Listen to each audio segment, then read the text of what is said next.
Hello guys, హరహర Veeramallu trailer వచ్చింది. So trailer first impression చాలా బాగా నచ్చింది నాకైతే.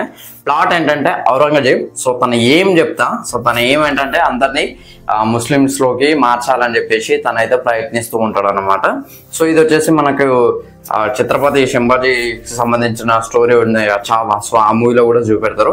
సో ఆ క్యారెక్టర్ నే మళ్ళీ ఈ మూవీలో అయితే చూపెడుతున్నారు అనమాట. సో అందులో భాగంగా తనైతే ప్రజల్ని ఇబ్బంది పెడుతూ ఉంటాడు. సో వాళ్ళని రక్షించడానికి హీరో అయితే వస్తాడు అనమాట. సో ఆయననే మన పవన్ కళ్యాణ్. సో వాళ్ళతో పవన్ కళ్యాణ్ ఎలా యుద్ధం చేశాడు అనేది ఆ స్టోరీ అనమాట. మొదటి నుంచి వాళ్ళు చెప్పుకొచ్చింది ఏంటంటే బ్యాటిల్ ఫర్ ధర్మ అని చెప్పేసి చెప్తున్నారు అనమాట. సో మేబీ హిందూ ధర్మాన్ని కాపాడడం కావచ్చు, మేబీ దాని గురించి కూడా చూపెట్టే అవకాశం అయితే ఉన్నది. సో చాలా అయితే దాచిపెట్టారు, సింపుల్ గా కట్ చేస్తారు అనమాట ట్రైలర్ ని. సో ప్లాట్ ఏంటి, ఆ తర్వాత ఏం జరిగింది, we don't know the ending. So ఇది వచ్చేసి పార్ట్ 1 కాబట్టి పార్ట్ 2కి ఏమైనా హింట్ ఇస్తారో చూడాలి. సో పార్ట్ 1 వచ్చేసరికి స్వాడ్ వర్సెస్ స్పిరిట్ అనమాట. సో సంకల్పం వర్సెస్ కత్తి. సో అట్లుంటది అనమాట. సో వైలెన్స్ వర్సెస్ ఒక సంకల్పం. సో అది అందులో ఏది గెలిచింది అనేది మూవీలో చూడాలి మనం అయితే.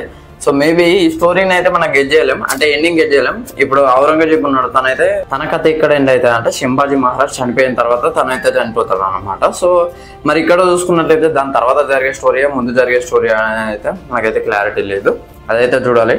అండ్ పవన్ కళ్యాణ్ లుక్స్ అయితే చాలా బాగా నచ్చింది నాకైతే. ఆఫ్టర్ ఓజీ తర్వాత ఏం చూపెడతారు కావచ్చు అని అనుకున్నాం. అంటే ఓజీ లుక్స్ ఎట్లుంటాయో మన అందరికీ తెలుసు, స్వాగ్ అయితే వేరే లెవెల్ ఉన్నది.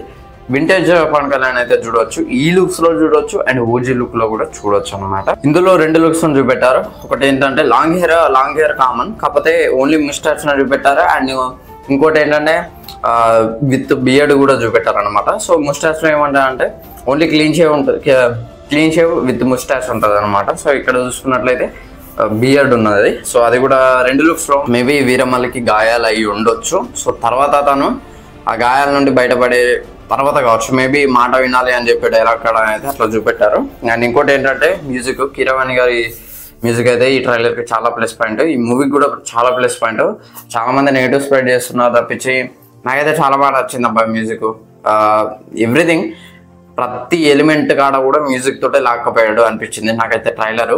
ఎస్పెషల్లీ ట్రైలర్ లో చాలా బాగా నచ్చిన ఎలిమెంట్ అంటే మ్యూజిక్ అని చెప్పుకోవాలి. అండ్ సీజే వర్క్ కూడా చాలా బాగా చేశారు. I don't know the exact budget, but తెలుస్తుంది, క్వాలిటీ తెలుస్తుంది. నా స్క్రీన్ పైన చూస్తున్నప్పుడు అయితే క్వాలిటీ తెలుస్తుంది. టైగర్ని చూపెట్టడమైనా, వోల్ఫ్ని చూపెట్టడమైనా, లాస్ట్లో ఆ థండర్ స్టార్మ్ పడడమైనా, అండ్ గాల్దుమానం ఆ మధ్యలో హరహర వీరమల్లు వస్తుంది. అది నాకు చాలా బాగా నచ్చింది. ఆ సీజే ఏదో పెట్టాలని పెట్టి డబ్బులు పెట్టి చేసినట్టు కాదు, చాలా డెడికేషన్తో చాలా పద్ధతిగా చేసినట్టు అనిపించింది నాకైతే CJ. And Arjun Das voice over ఓజీకి ఇచ్చాడు. అండ్ ఇప్పుడు పవన్ కళ్యాణ్ సెకండ్ మూవీ హరహర వీరమల్లుకి ఇస్తున్నాడు. ఓజీలో అయితే తనైతే ఉంటాడు డెఫినెట్ గా, బట్ ఈ మూవీలో ఉండడో అని క్లారిటీ అయితే లేదు. బాబీ డియోల్ క్యారెక్టరేషన్ గురించి మాట్లాడాలి. ఫస్ట్ వచ్చింది మనకి తెలిసింది యానిమల్ నుంచి తెలుసు అనమాట బాబీ డియోల్. సో సరైన క్యారెక్టర్ అయితే పర్లేదు. అంటే యానిమల్ తర్వాత ఒక్క మంచి క్యారెక్టర్ పడ్డా అంటే మొన్న వచ్చిన డాకు మహారాజ్. సో అందులో చాలా బాగా చూపెట్టారు ఆయన్ని. అండ్ సాటిస్ఫాక్షన్ కాదంటే కంగోతోటి. అండ్ ఇది నాకు తెలిసి ఎక్కడికి వెళ్ళిపోతా అనిపిస్తుంది ఆయన క్యారెక్టరేషన్ చూస్తుంటే. చాలా వైలెంట్ గా, ఎందుకంటే మామూలు క్యారెక్టర్ కాదు అది. ఔరంగజేబ్ చాలా వైలెంట్ గా ఉంటాడు. జాలి, దయ, కనకరం ఇట్లాంటివి అయితే అతనికైతే ఉండవు. సునీల్ కూడా చూపెట్టారు. సో ఆ పుష్ప 2 తర్వాత మళ్ళీ ఇందులో చేస్తున్నాడు. సో మరి చూడాలి, తన వింటేజ్ సునీల్ చూపెడతారా, ఏమైనా కొత్తగా తన క్యారెక్టర్ అయితే రాస్తారా అనేది చూడాలి. అండ్ హీరోయిన్ గురించి మాట్లాడుకున్నట్లయితే నిధి అగర్వాల్ అనమాట. సో తనని ఏదో పెట్టాలని పెడతారా, లేకపోతే తన తోటి ఏమన్నా స్టోరీ చేంజ్ అయిద్దా, లైక్ తను చంచిపోవడమో, లేకపోతే తనకి ఏదైనా అయితే హీరో రియాక్ట్ అవ్వడమో, ఇట్లాంటివి ఏమైనా పెడితే కొద్దిగా బెటర్ అని నా ఒపీనియన్. సో హరహర వీరమల్లు ట్రైలర్ అయితే చాలా బాగుంది. సో ఒకసారి చూసే ప్రయత్నం చేయండి ఇప్పటి వరకు ఎవరైనా చూడకపోతే. సో జూలై 24th అయితే ఈ మూవీ రిలీజ్ కాబోతుంది.